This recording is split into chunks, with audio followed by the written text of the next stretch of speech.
अस्सलाम वालेकुम, welcome back to my channel. आज मैं शेयर कर रही हूँ आपके साथ चिकन पराठा रोल की रेसिपी स्टार्ट करते हैं। बिस्मिल्लाहिर्रहमानिर्रहीम। सबसे पहले मैंने लिया है 2 कप मैदा। मैं इसमें शामिल करूँगी 1 कप सूजी। नमक टेस्ट के लिए हम इसमें शामिल करेंगे 1 टीस्पून और 1 खाने का चम्मच इसमें जाएगा घी का। चारों चीज़ों को मैं अच्छे से मिक्स कर लूँगी। चारों चीज़ों को मैंने अच्छे से मिक्स कर लिया है।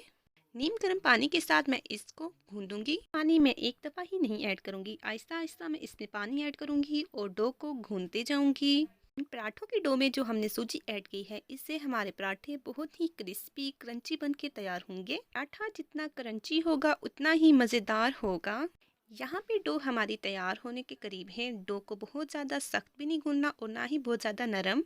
को भूनने के बाद हम इसको रेस्ट देने के लिए 15 से 20 मिनट के लिए कवर करके रख देंगे। पराठों की फिलिंग के लिए चिकन को रेडी करेंगे। इसके लिए मैंने लिया है बोनलेस चिकन। इसमें आधा चम्मच मैंने अदरक लहसुन का पेस्ट शामिल किया है। 3 खाने के चम्मच इसमें योगर्ट जाएगा। स्पाइसेस के लिए मैं इसमें शामिल कर रही हूँ 1 खाने का चम्मच टिक्का मसाला। पराठे की फिलिंग के लिए जो हम चिकन बना रहे हैं ये खट्टा और स्पाइसी होगा, इसके लिए मैंने लिया है हाफ लेमन जूस।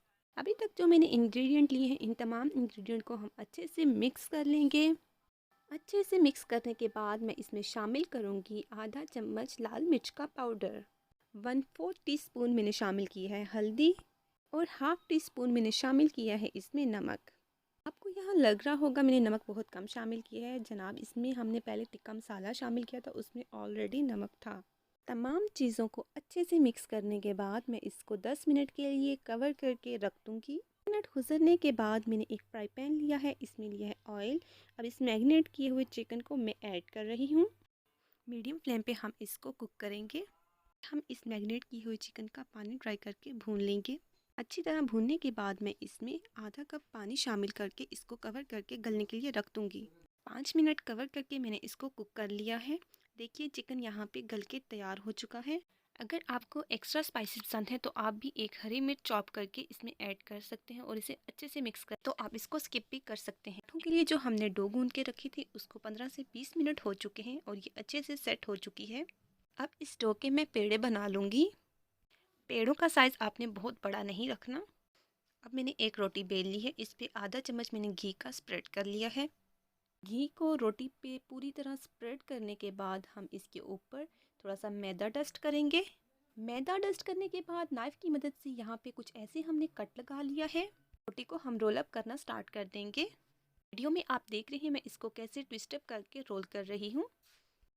रोल करने के बाद रोटी को मैंने हाथ पे कुछ इस तरह से रख के इसको बल दे लिए हैं। लच्छे वाला पराठा बनाने के लिए यहाँ पे पेड़ा हमारे पास रेडी हो गया है। थोड़ा सा मैदा डस्ट करके अब इसको हम दोबारा से बेल के रोटी की शेप दे लेंगे। मीडियम फ्लेम पे मैंने तवे को प्री हीट कर लिया है। अब मैं इस बेली हुई रोटी को तवे के ऊपर डाल रही हूँ। आधा मिनट मैंने इसको एक साइड से कुक करके टर्न कर लिया है। अब जो फर्स्ट हमने टर्न की हुई साइड ऊपर की थी कुक हुई हुई, उसके ऊपर मैंने 1 चम्मच घी लगा के इसको दोबारा से पलट लिया है। जिस साइड पे हमने घी लगाया था उस साइड को हम कुक कर लेंगे अच्छे से। लाइट गोल्डन कलर आने पर अब इसे साइड चेंज कर लेंगे। साइड चेंज कर लेंगे। अब दूसरी साइड को भी हम अच्छे से कुक कर लेंगे। मीडियम फ्लेम पे हमने पराठे को कुक करना है। पराठा रेडी करने के बाद यहाँ पे मैं ले रही हूँ बटर पेपर और उसके ऊपर मैं ये कुक किया हुआ पराठा रखूँगी। हमने जो मैरिनेट किया हुआ चिकन तैयार किया था वो हम इस पराठे के ऊपर रखेंगे। कुछ इस तरीके से हमने चिकन को पराठे के ऊपर असेंबल करना है। पराठे के ऊपर चिकन को असेंबल करने के बाद इसके ऊपर हम डालेंगे केचप। अगर आपको स्पाइसेस नहीं पसंद तो आप सिंपल प्लेन केचप ऐड करें। अगर पसंद है स्पाइसेस तो आप चिली गार्लिक केचप इसके ऊपर ऐड करें। अब कुछ कैबेज इसके ऊपर मैं स्लाइसिस में कट की हुई ऐड कर रही हूँ। कैबेज ऐड करने के बाद इसके ऊपर हम कुछ अनियंस ऐड करेंगे कट किए हुए। देन इसके ऊपर हम मेयोनेज़ ऐड करेंगे। तो यहाँ पे तमाम लवाजमात इसके ऊपर ऐड हो चुके हैं। अब इसको हम रैप करेंगे। आप वीडियो में देख रहे हैं मैं इसको कैसे रैप कर रही हूँ। अगर आपके पास बटर पेपर नहीं है तो आप सिंपल इसके ऊपर पेज के साथ भी इसको रैप कर सकते हैं, नहीं तो क्लिंग भी आप यूज़ कर सकते हैं। ये पराठा रोल्स बना के आप अपने बच्चों को लंच बॉक्स में भी दे सकते हैं। यकीन मानिए ये पराठा रोल्स बहुत ही मज़े के बन के तैयार होते हैं। आज की रेसिपी आपको कैसी लगी आपने ज़रूर बताना है। मिलेंगे नेक्स्ट वीडियो में। अल्लाह हाफिज़।